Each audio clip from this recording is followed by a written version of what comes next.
As Jordan said, we're going to have a very brief presentation, like 10 minutes. Boom, boom, boom, get you through some info. There are index cards on your table.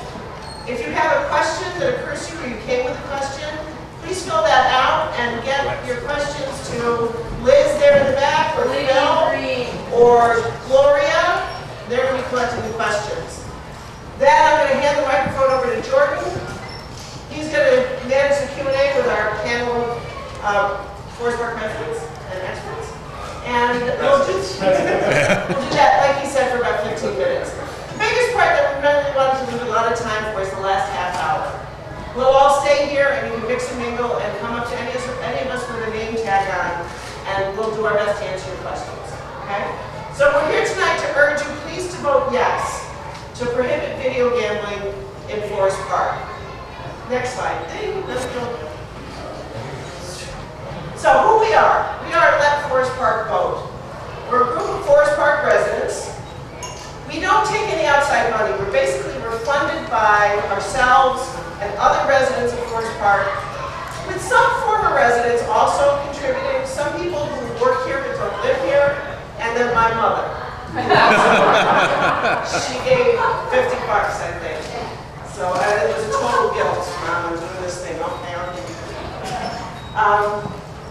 This all got started, the most recent version. There's a long history about video gambling in Forest Park, but this effort got started because a group of us really expected the mayor and village council to honor 2 earlier votes that happened in the village, and many of you will remember these. One was the survey that went out with water bills, and it came back 2 to 1. Forest Park residents do not want video gambling in Forest Park. But people pointed out it's problematic because not everybody gets a water bill. I live in a condo building, I don't get a water bill. So we had a non-binding referendum. Everybody got to vote. Everybody who wanted to vote got to vote. Came back with the same results. 2 to 1, we don't want video gambling in Forest Park. Well, that got overridden by our mayor and village council. And there's a long, beautifully written chronology of this available on our website, which is letfpvote.com. So if you want more information, go to letfpvote.com. Brian Kerr wrote a very extensive chronology of all of how this happened, and you can find it there with lots of details. We're also happy again to talk about that during the Q&A or during the mix and mingle, and I'll say a little bit more about it in a minute. So a bunch of us outraged that the choice expressed will of the people was overrun by a mayor who actually ran on, I will not introduce video gambling in Forest Park. We were outraged. And so we saw the need for a binding referendum. So we went out and collected all the signatures that we needed on the petition. In the snow, uphill, both ways, in August. And collected all the votes that petitioned on the names that we needed. Brought that to our village election board, which is the mayor, 1 commissioner, and the village secretary.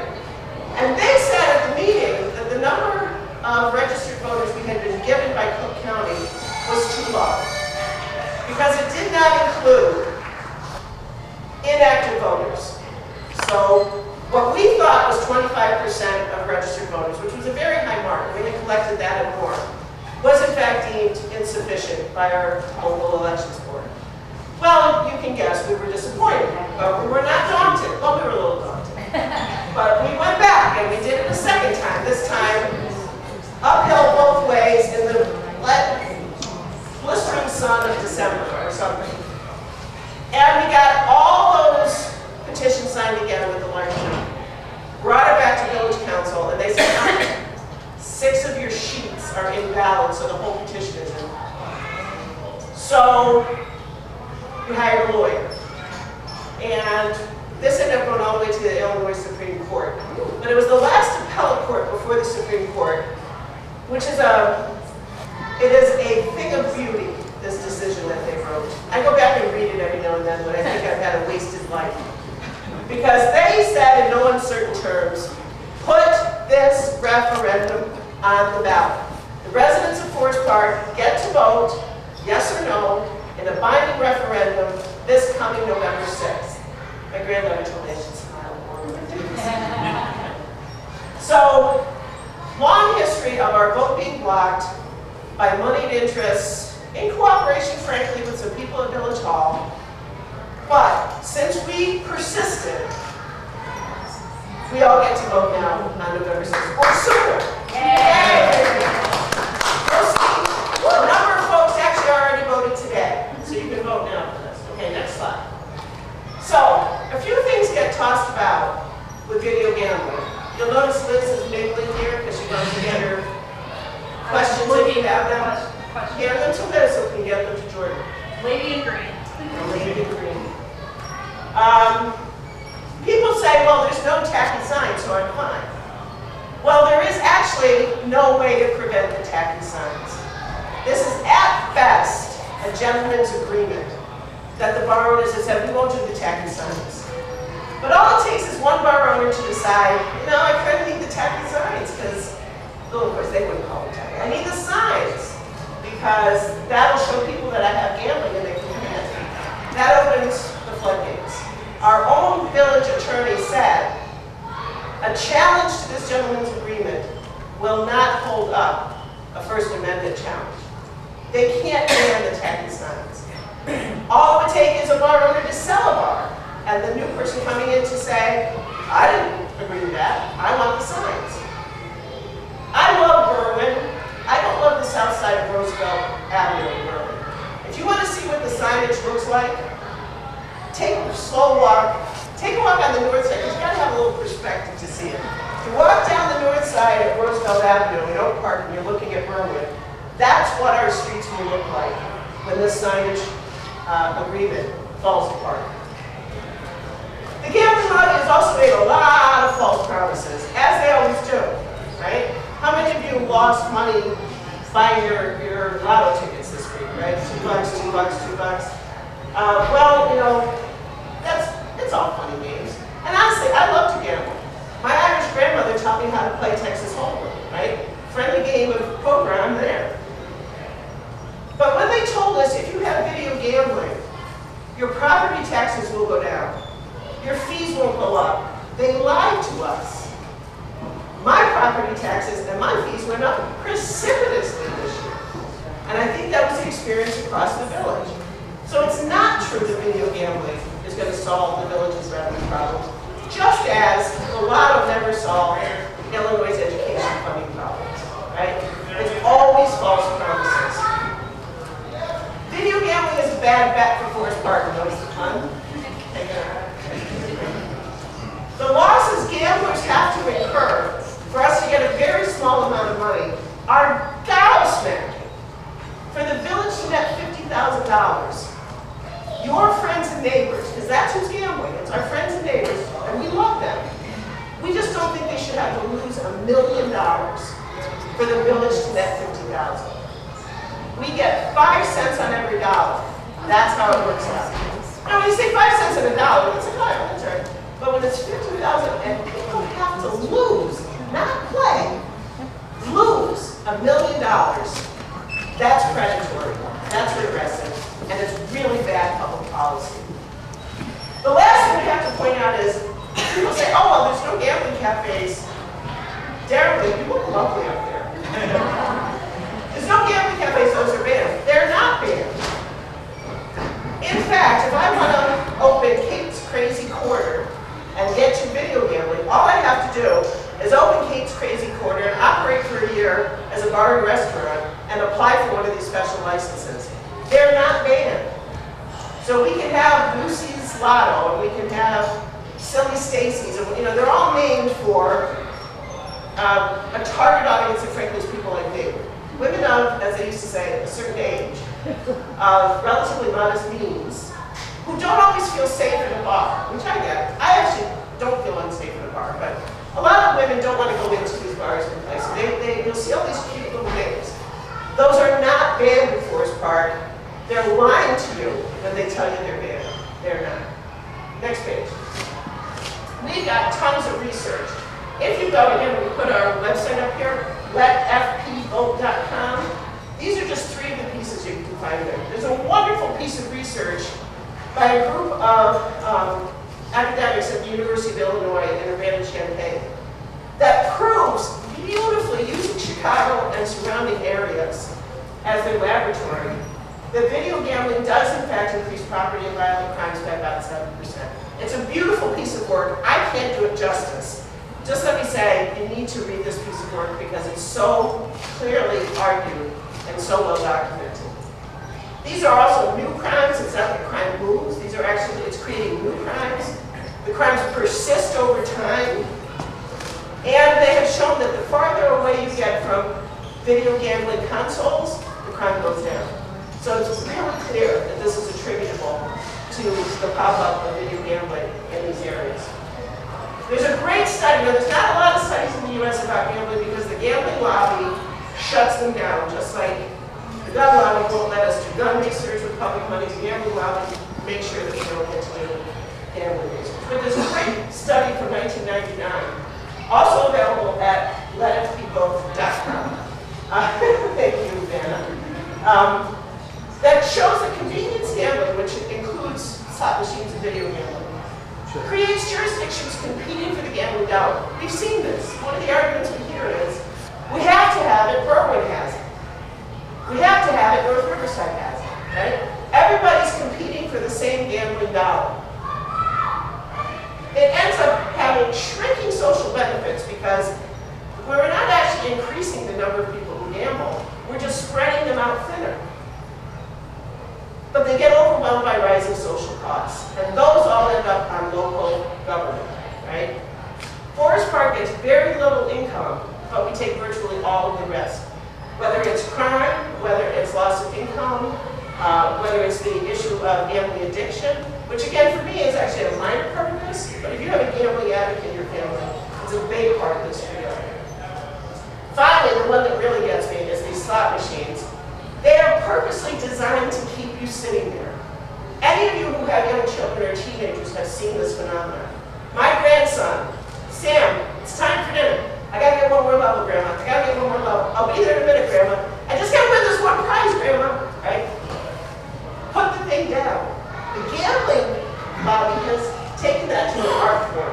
They are purposely engineered to keep you thinking, oh, one more bet, I'm gonna win this. One more bet. And then they do, you do win. You get a little taste. One more bet, and I'm going to win this.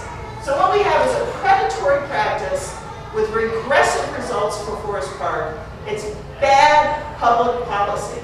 I know a lot of people have fun playing the games. I'm not against that part of having fun. Folks who let Forest Park vote will attest to the fact that I am not a church lady.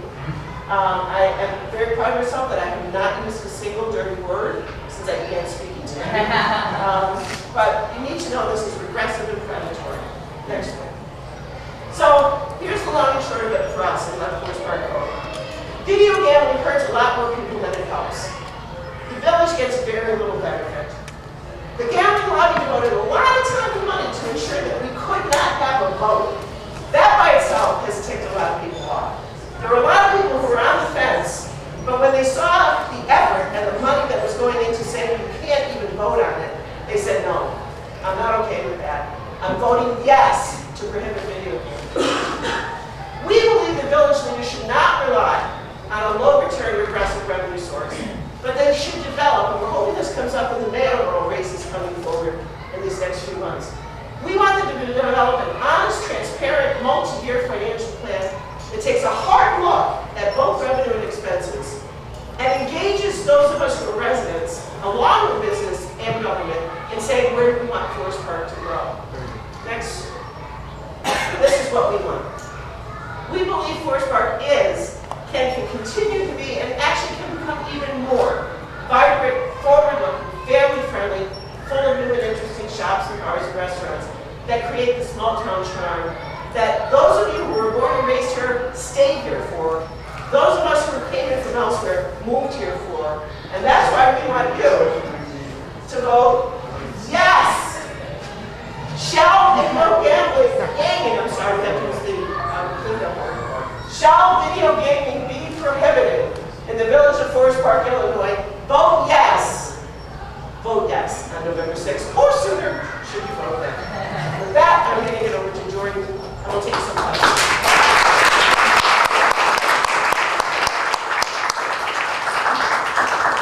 Questions anymore? Oh yeah, any more cards? Liz over here. The first question, I'm still confused about how the money is distributed. Who gets what? Please grab the mic. I'll take the easy one. The way the law is written, 35% of the net losses. So for the money that is played, the stuff that is not returned in the form of winnings, 35% of that goes to the terminal operators. So in most cases, that's Gold Rush Gaming. 35% goes to the location owner, bar, restaurant, etc. 25% goes to the state, and the village keeps 5%. So that's why the phrase "the village gets a nickel" has been tossed around in this group, because that's how much actually goes to the village based on what's lost among that that's back. And then the money that does go to the village goes into a general fund, so it's not specifically targeted for anything in the village. So we don't know where that money is going. We don't know what it's paying. As somewhat of a follow-up to that question, I heard that the firemen took out a full-page ad in the reviews supporting the implement. Is this because the money the village gets is allocated to their pensions? Well, I think And you can say, it isn't dedicated to go anywhere. So if you ask the village where that money is going, they don't have an answer. So I can't say yes or no, but I believe we don't know. It doesn't go to them. just a major point of the firemen's union. You're right. I was going to say the local of the union, the firefighters union, put out the law. So one could argue whether or not that is the firefighters themselves or their representatives. Yeah, I think it's good, worthwhile pointing out too that our police and fire pension funds are funded at the rates of just over 50%. One of them's around under 60, the other one's right around 50. It's not as bad as many municipalities, but obviously the firefighters are concerned that their pensions are not funded. As a lot of firefighters and policemen should be in this state. The sad part of it is many municipalities, including Forest Park, have not sufficiently funded their police and fire pensions.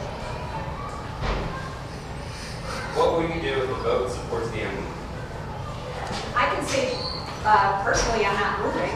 So, I mean, it's the big fight, like Kate illustrated, the big fight to get it on the ballot. And I feel like that's a huge accomplishment that we have it on the ballot. And what's most important is that we get to hear what the village wants. I'm not circulating any more petitions. I think in Forest Park it will be a settled issue, and I think we should all be glad that it's over and that the residents finally got a chance to vote on it. Personally, I'd like to see the state. I don't like the state law. They don't give us as much control as I'd like to see us have. And I don't like the level of gambling that takes place in the state as it is now. Casinos are bringing in $1 billion a year in losses. Video gaming's over $1 billion. This has an impact on our state. We have more slot machines in Vegas. The thing that I think I would say is I would work to make sure that the gentlemen's agreements stay enforced. Because the only reason that we haven't seen signage, that we haven't had this other stuff, is because there has been such a vocal effort by the folks for the past 2-3 years to make sure that terminal operators and bar owners have been on their best behavior, so that they can say, look, these things haven't happened. But if there isn't a populace that says this is what we want Forest Park to look like, as we've seen, there's a lot of money that is interested in determining our future. And so I will continue to work to be a citizen that determines the future of Forest Park, and not the money that determines it. Do all the bars and restaurants have machines? If not, why do you think some don't? Well, I think, no, not all the bars and establishments that could have video gambling have it.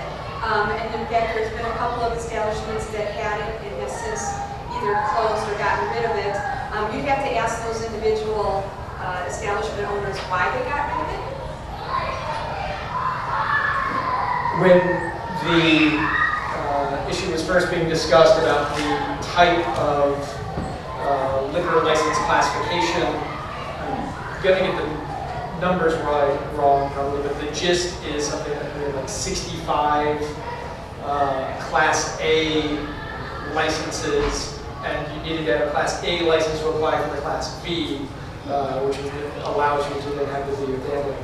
And so my issue when I was on a panel years ago was how many of these do we believe we will have, and what's to prevent that number from being 65 in a town of 15,000 versus 14, I think it is now. So not everyone has it, but as we've seen the argument of we have to have this to compete, who's to say what will make that determination going forward? Why shouldn't adults gamble if they want to? I can say for me, this is not about gambling in general. This is about, is gambling okay for Forest Park? Is it a good fit for this village?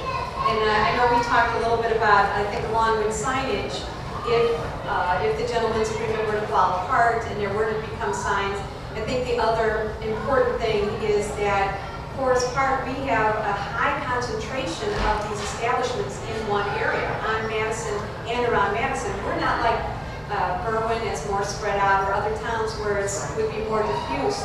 It would be very evident on Madison, and Madison has taken such a great turn, and it's so contemporary and exciting, and it's a great place to come, and I think that if the signs were to appear on Madison, then that would very much impact what has been built and threaten what's been built over all these years. I agree with that, of course, especially that's where I made a statement about the state law does not allow us to do things. We have a downtown business district zoning where we can regulate how many different types of shops there are, the spacing between different types of hairdressers and things like that. The village set that up because they wanted to give Madison a certain feel. But unfortunately, the state law does not allow us to say, okay, we don't want video gaming on Madison, but we're okay with it at our place or something like that. The state did not give us that right. And then as to the broader question, I don't know if the question being that why should people be allowed to gamble? The country has a long history of regulating gambling, and because it's seen as a disruptive force on society.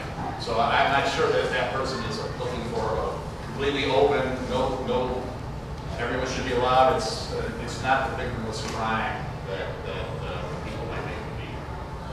And I would hope that we get a chance to talk a little bit about the addiction that unfortunately some people fall into. Why does the Chamber of Commerce support gambling? I think you'd have to ask the chamber. I don't know what the internal dynamics are of the chamber, and I do know that, as there should be, that there's some establishments, some bars that are members of the Chamber of Commerce, and so you'd have to ask the chamber exactly why they endorse it. But if you look at the actual endorsement, there's some serious caveats that are written into it.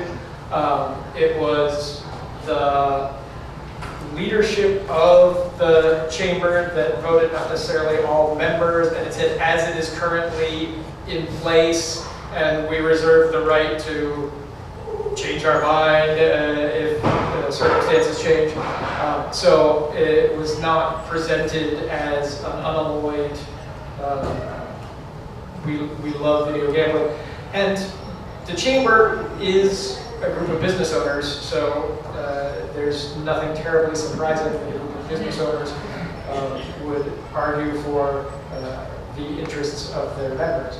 But that is not the same as the citizens of the village. So.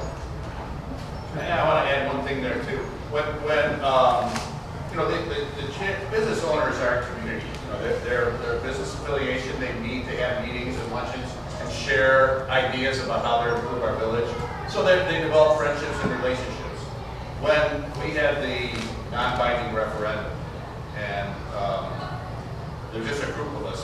Steve and Gloria and myself were actually the ones that funded those signs that you saw in people's yards. I had many business owners come to me and said, you know, I don't want to upset some of my other people that are in the chamber, but I really don't think this is good for us, but I can't say this publicly. So I think that while there might be something out there that the leadership has said that they're for it, the best way to go is just to talk to various business owners and see how they feel about it, because you'll find that many people don't feel like this is going to help our town. So Jordan, we have time for 2, maybe 3 more questions. Okay. How much money did the village receive from gambling? Who's got the numbers down? Yeah, who's got it? Less than 300,000. It's over the course of the 3 years, it's close to 300,000. And you know, they break it down by fiscal years, and the first year was truncated. But I think for the 3 years that we had it, just about 3 years, it's close to 300. So you know, you could say 100 each year.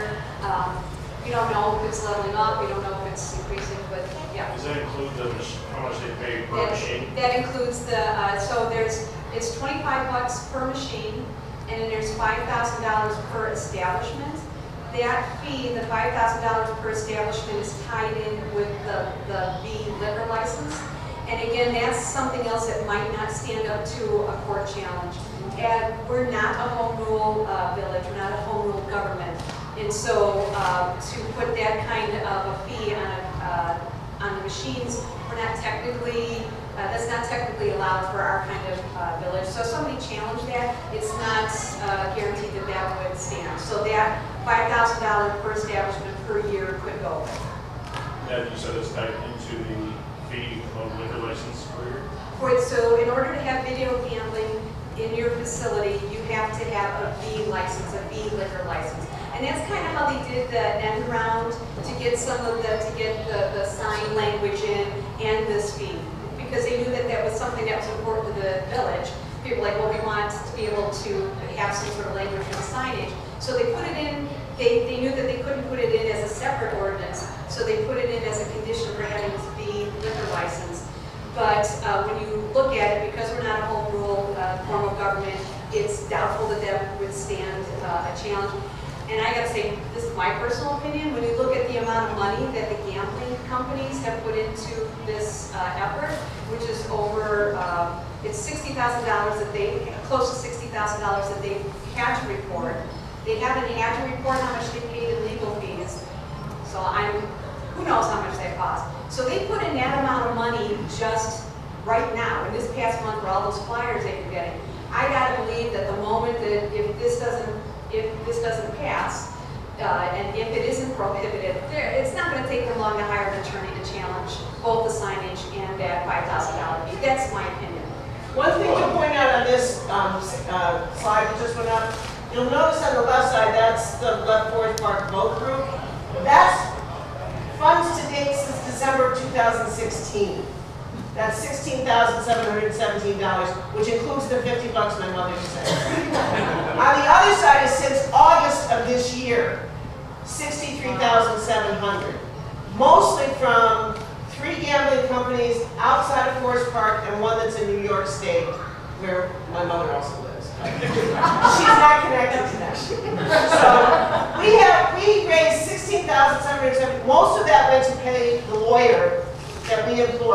to get this to the Supreme Court.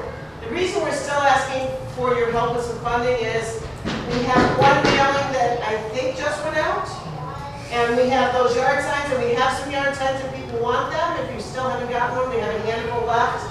And some miscellaneous, my mother's not going to give us another 50 bucks. But if you even have $5, we really welcome that. And you can get to the donation site by going to our website, letfpvote.com. And I just want to point out too that it's not equal, because that includes our legal fees, and that does not include their. Yeah, we don't know what they spent because it was before they were a PAC, and we don't know who paid for it. They only became a PAC this summer, and all of the legal fees pretty much predated that. So we have no idea how much they spent on their lawyers or who paid for that. We just don't know. And I don't think they're required to report it because they weren't a PAC at the time. So we probably won't ever know. Anyway, I'm sorry, Jordan, I interrupted you. I just wanted to reinforce what Amy said about, when the reason it's the non-home rule community is important is because the state law specifically says that for non-home rule communities, the fee per machine shall be $25. And I know having talked with some of the people at the village, other elected officials from before, the feeling is that because the state law specifically states what the fee should be, we cannot override state law by setting up this Class B license. So that in all likelihood, if this is defeated, they will not be encumbered by this threat of having video gaming go away. And I suspect we will see the legal challenges to the signage and to the fee that we impose. So our revenues, what they're reporting to our revenues you see now, will go down significantly because we won't be able to charge this. And then we'll be paying the village lawyer. Well, I think they'll cave it. I think they'll cave it. It's just too expensive. We won't have. Between a Class A license and a Class B license, is there any difference other than allowing video gambling at any establishment? I don't know. Does anybody know that? Is there Signage. all the signage? The only is you have to have had a Class A for a year, and the nebulous phrase that establishments specifically for video gambling are prohibited or something in the Class B. But how that's determined, and so if somebody buys one beer a year, it's a bar, or what? So again, expect legal challenges with money's at stake. Okay. One more? Why did the village reps feel that they had the right to tell residents they can't vote? Nice one to end on. He said, why did the village reps think they could tell residents what they could vote on? Amy? I think you have to ask them, and I think you'd have to ask them, and I would imagine they had quite a bit of pressure because there's quite a bit of money involved. So we want to thank everybody. We're going to be here for at least another half an hour. We encourage you to buy more ice cream because Connie has really been very generous letting us rent this room for a relatively low cost.